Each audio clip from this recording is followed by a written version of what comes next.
بسم اللہ الرحمن الرحیم۔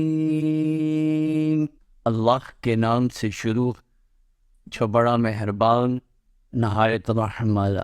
بسم اللہ الرحمن الرحیم۔ آج کی ویڈیو ہماری انتہائی اہم ویڈیو ہے۔ اس کے اندر ہم یہ چیز سنیں گے کہ بعض دفعہ ہم کوئی وظیفہ کرتے ہیں، کوئی عمل کرتے ہیں، تو ہم یہ کہتے ہیں کہ اس کی وجہ سے ہمیں کوئی فرق نہیں پڑا، اس وظیفے نے کوئی اثر نہیں کیا، یا ہم کوئی دعا کرتے ہیں تو ہم کہتے ہیں کہ ہماری یہ دعا قبول نہیں ہو رہی۔ تو وہ کون سی وجوہات ہیں جن کی وجہ سے ہمارا وظیفہ جو ہے وہ اثر نہیں کر رہا، یا ہم جو بھی عمل کرتے ہیں اس عمل میں کوئی تاثیر نہیں ہوتی، یا ہماری دعا قبول نہیں ہوتی؟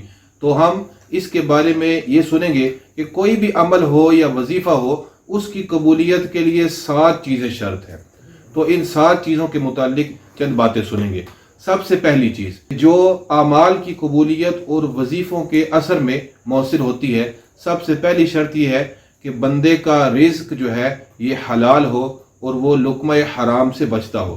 اب بندہ رزق جو کھا رہا ہے وہ حرام کھا رہا ہے، پیٹ میں جو جا رہا ہے حرام جا رہا ہے، جو پی رہا ہے وہ حرام پی رہا ہے، اور جو لباس اس نے پہنا ہے وہ حرام ہے، تو اس کا وظیفہ کیسے اس پر اثر کر سکتا ہے؟ نبی کریم صلی اللہ علیہ وآلہ وسلم کا ایک جو فرمان ہے وہ سنتے ہیں۔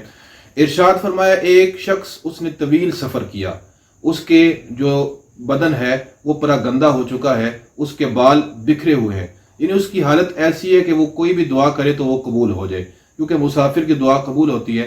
تو ارشاد فرمایا کہ وہ دعا کرتا ہے، یا ربی یا ربی، آسمان کی طرف ہاتھ اٹھا کر دعا کرتا ہے، لیکن اس کا کھانا حرام، اس کا پینا حرام، اس کا لباس حرام، تو اس کی دعا کیسے قبول ہو؟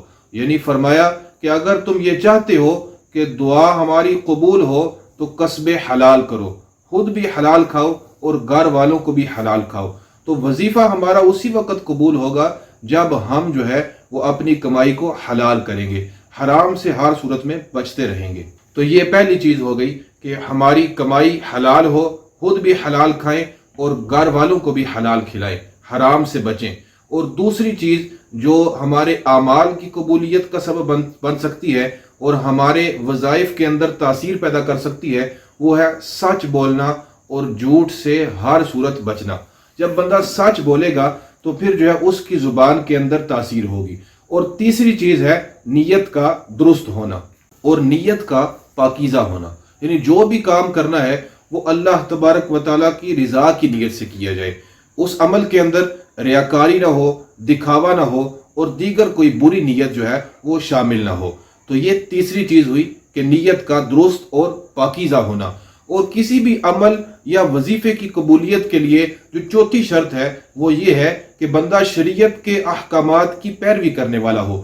یہ نہیں کہ بندہ شرعی احکام کو ترک کر رہا ہے اور یہ چاہتا ہے کہ میں جو بھی دعا کروں یا جو بھی وظیفہ پڑھوں وہ عمل کر جائے۔ تو یاد رکھیے، وظیفے اسی صورت میں ہمیں فائدہ دیں گے جب ہم شریعت کے احکامات کی پابندی کریں گے۔ شریعت نے نماز پڑھنے کا حکم دیا، ہم نماز کی پابندی کریں۔ اگر کسی پر زکوٰۃ فرض ہے، زکوٰۃ ادا کریں۔ اسی طرح دیگر جو اعمال ہیں ان کی بھی بجا آوری کی جائے۔ تو یہ کسی بھی عمل یا وظیفے کی قبولیت کے لیے چوتھی شرط ہے کہ شرعی احکام کی پیروی کی جائے۔ اور اس کے بعد جو پانچویں شرط ہے وہ یہ ہے کہ جو شرعی احکامات ہیں، جو شرعی چیزیں ہیں، ان کی تعظیم کرنا، ان کی بے ادبی کرنے سے بچنا، یعنی نماز، روزہ، قرآن، کعبہ شریف، ان کی عظمت اور ان کی جو رفعت ہے اس کو اپنے دل میں جگہ دینا اور ان کی تعظیم کو اپنے دل میں بٹھانا۔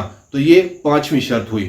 اور چھویں شرط کسی بھی وظیفے یا عمل کی قبولیت کے لیے ہے کہ جو بھی وظیفہ کر رہے ہیں یا جو بھی عمل کر رہے ہیں مکمل دل کی حاضری کے ساتھ جو ہے اس کو کیا جائے۔ یہ نہیں کہ صرف زبان سے پڑھتے جا رہے ہیں، باقی دل کہیں اور ہے، دماغ کہیں اور ہے، ایسے وظیفہ اثر نہیں کرتا، ایسے کوئی بھی عمل جو ہے وہ آپ کو فائدہ نہیں دے گا، کوئی بھی دعا قبول نہیں ہوگی۔ تو جو بھی عمل کرے یا جو بھی دعا کرے یا جو بھی وظیفہ کرے تو مکمل دل کی حاضری کے ساتھ دل و دماغ حاضر ہو اس کی طرف، اور پھر جو ہے اس پر عمل کرے تو اس کی برکت سے وظیفہ قبول ہوگا۔ اور یہ چھویں شرط ہوئی۔ ساتویں شرط ہے کہ جو بھی وظیفہ کر رہے ہیں یا جو بھی عمل کر رہے ہیں اس کی تاثیر پر، اس کی قبولیت پر مکمل یقین رکھیں۔ یعنی اگر کوئی عمل کر رہے ہیں ہم یا کوئی وظیفہ کر رہے ہیں تو جب تک یہ یقین نہیں ہوگا کہ یہ عمل ہمارا قبول ہوگا اس وقت تک ہمیں اس میں نتائج نہیں ملیں۔ تو دعا یا کوئی بھی وظیفہ یا عمل کرتے وقت ان آداب کو، ان شرائط کو ملحوظ حاضر رکھیے۔ انشاءاللہ عز و جل ہمارے وظیفے بھی اثر انداز ہوں گے اور ہمارا عمل بھی اللہ تعالیٰ کی بارگاہ میں قبول ہوگا اور ہماری دعا بھی اللہ تعالیٰ قبول فرمائے گا۔